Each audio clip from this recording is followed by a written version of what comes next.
Hey, what's up guys? Today we're going to black out the chrome trim on the GX470. We're going to be using Avery Dennison vinyl wrap. And yeah, the goal is I'm trying to make this car completely blacked out. So this is the last piece of chrome that I have. So let's go ahead and do that. Alright, so first let's just clean all the window trim.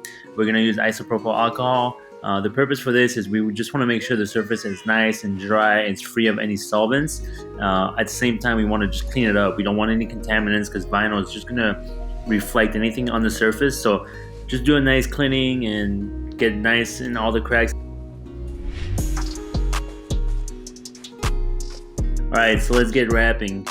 I'm using Avery Dennison matte black in this case.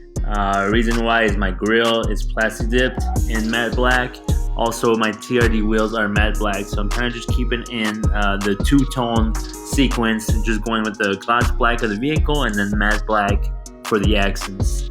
When you work with this stuff, just make sure that you have a nice razor blade. Always use a nice fresh cut tip because you are going to have to do some trimming.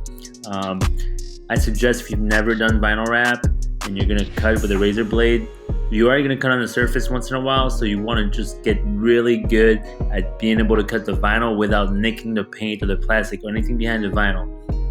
Okay, so what I'm doing here is called post heating. Essentially what I'm doing here is the vinyl itself has a memory to it where if you apply heat to it, it's going to want to go back to its original form, which is, in this case, it's going to want to go back to flat. So by post heating it to a certain temperature, you're essentially killing the memory cells of this vinyl, and that allows the vinyl to stay and hold its shape.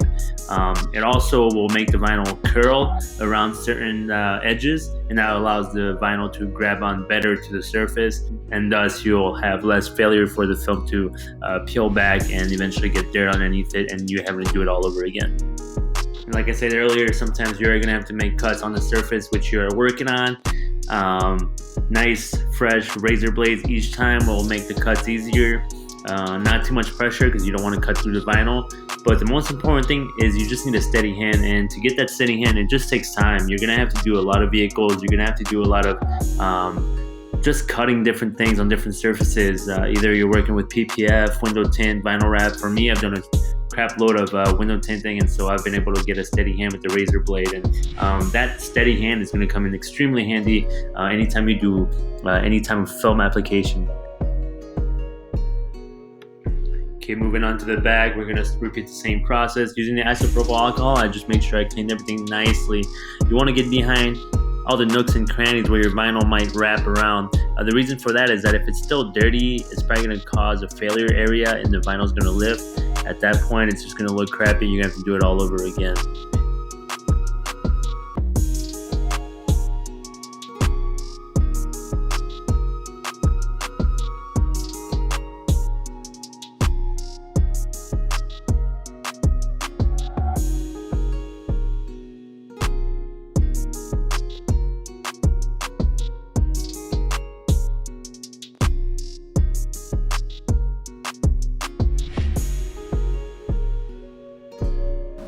Alright, so that's it, just a quick little vinyl wrap. I just felt like doing a little bit of a mod today, and well, as you can see, it looks pretty cool. Yeah, if you get any questions about a vinyl wrap or chrome trim, or where to get the wrap, what kind of tools you need, stuff like that, just leave them in the comments below, and I'll post links.